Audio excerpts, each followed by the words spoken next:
Bienvenue dans cette nouvelle vidéo où je vais vous donner mes conseils pour que vous puissiez acheter vos cartes moins chères. Donc c'est également des choses que j'ai utilisées pour pouvoir réduire mes coûts. Parce que c'est vrai que Pokémon, même si c'est un TCG qui reste abordable, surtout si l'on compare à par exemple Yu-Gi-Oh! Ou éventuellement Lorcana, ça peut quand même vite chiffrer.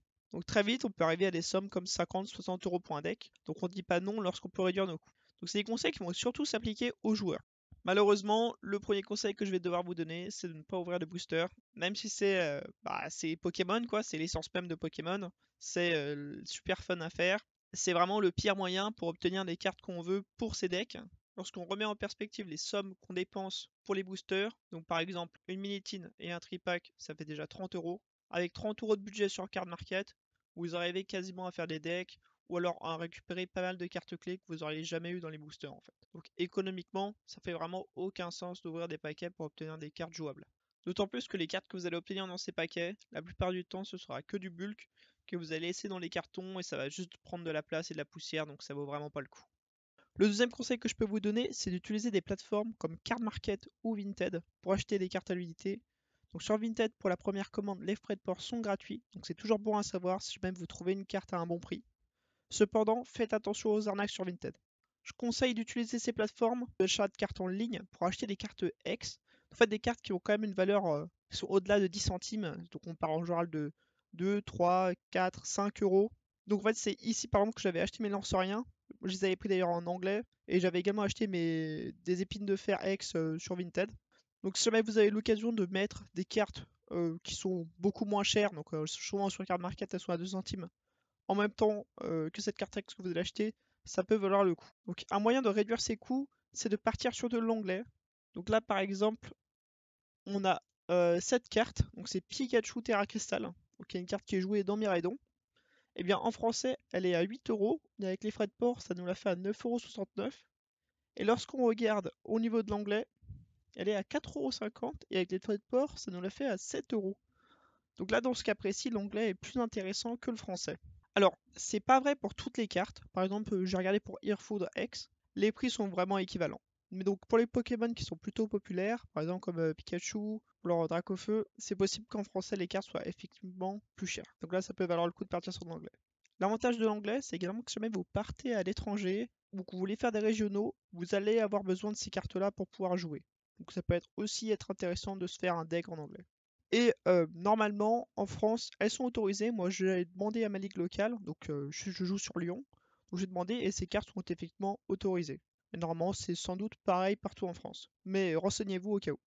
Et enfin, le meilleur outil de carte market, c'est vraiment le Shopping Wizard. Donc je vais vous montrer un exemple. Sur Card Market, on peut faire des listes de souhaits que vous pouvez voir apparaître ici. Donc là, j'ai 11 cartes que je veux et je peux venir le Shopping Wizard la liste. Donc là, je peux mettre des revendeurs de partout en Europe, comme ça ne me dérange pas d'avoir une carte en anglais et qu'elles sont potentiellement moins chères. Donc là, c'est la réputation minimale du vendeur. Souvent, je le mets en bon. Je vais choisir pour réduire le prix. Donc ça veut dire qu'on aura peut-être plusieurs colis, mais on s'assure d'avoir le prix le plus petit possible. La carte market va trouver en fait tout simplement la meilleure option pour nous et on voit qu'elle s'élève à 19 €.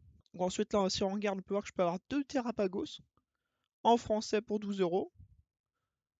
On peut avoir ces petites cartes-là pour 1,77 €. Et pareil, là on voit qu'on a des très petites commandes qui nous reviennent un peu chères. Donc ça c'est pour ça que je conseille d'utiliser ces plateformes pour essentiellement acheter des cartes qui sont relativement chères. Alors chères, on remet en perspective là, donc entre 3 et 5 €, bien au-delà des 10 centimes. Parce que pour acquérir ces cartes qui ont un coût plus faible, on en vient au troisième conseil, c'est de vous rapprocher de vos ligues locales. C'est super important. Donc si vous voulez les trouver, vous pouvez aller sur ce site, donc Pokémon.com tout simplement. Vous pouvez chercher un événement. Donc là je vais rentrer ma ville dans laquelle je joue, donc c'est Lyon. Et là je vois tous les événements qui sont à venir. Et bah celui qui est demain d'ailleurs, c'est la Ligue Pokémon de Lyon. Et je vois qu'elle est à Trollune. Et très souvent, ces ligues Pokémon, en fait, elles ont des Discord que vous pouvez rejoindre et il y a souvent un channel pour les échanges et les ventes. Donc c'est vraiment parfait pour trouver les cartes qu'il vous faut. Et souvent, la carte, au niveau des prix, on est sur 10 centimes la carte. Donc si vous comptez sur les frais de port, ça devient vraiment intéressant parce que au lieu de payer 2,73 €, j'en paierais peut-être 50 centimes. Donc ça vaut vraiment le coup. En plus de cela, vous pouvez participer au tournoi, et même si vous n'avez pas toutes les cartes, il faut vraiment pas hésiter à demander aux autres joueurs de vous les prêter pour l'événement. La communauté sur ce point-là, elle est vraiment bienveillante et il n'y a vraiment aucun souci. Et enfin, la meilleure partie de pouvoir prendre part à ces événements, c'est que vous pouvez avoir des cartes promotionnelles. Donc là, en ce moment, sur la carte Roucool, il y a un stade qui est également promotionnel et également la planche de sauvetage. Et en plus de ces cartes promotionnelles, il y a également les prize packs, qui sont les packs récompenses. Et c'est vrai qu'au tout début, je vous ai dit que je vous déconseille d'ouvrir des packs, mais pour cela, je pense que ça vaut le coup de les ouvrir. Et surtout que, comme dans les packs finalement classiques, il y a également des gros hits à avoir, et notamment eh bien, ce Mew X Stamp, comme vous pouvez le voir, eh ben, il cote aux alentours de 100 euros. Donc vraiment, ces packs-là, vous pouvez y aller, vous pouvez les ouvrir, c'est vraiment top. Merci d'avoir regardé la vidéo, j'espère qu'elle vous aura aidé. Si c'est le cas, n'hésitez pas à mettre un commentaire et à le mettre un pouce en l'air, ça aide vraiment à développer la chaîne. Et en attendant, je vous dis à la prochaine.